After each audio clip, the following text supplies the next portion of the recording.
pendant les confinements, nous ne sortons plus. Nous sommes obligés de rester.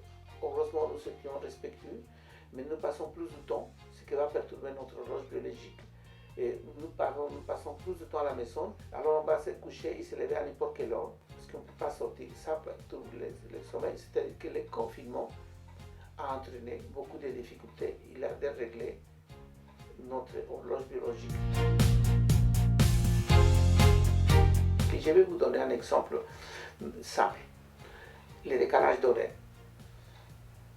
Si tout d'un coup vous devrez voyager vers la ville de New York, ça veut dire que vous voyagez et quand vous arrivez, il y a un décalage de 7 à 8 heures.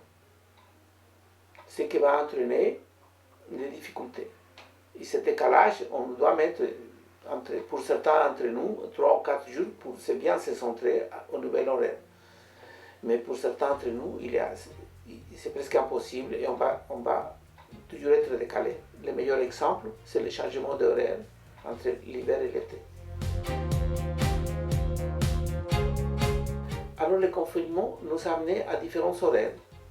Des fois on se couchait à l'heure de la Chine, on avançait l'heure parce qu'on ne savait pas quoi faire. Et des fois on se couchait à l'heure de New York, on l'a retardé parce que je restais devant la télévision. Si il faut continuer avec le confinement parce que c'est nécessaire, essayons de garder une activité physique.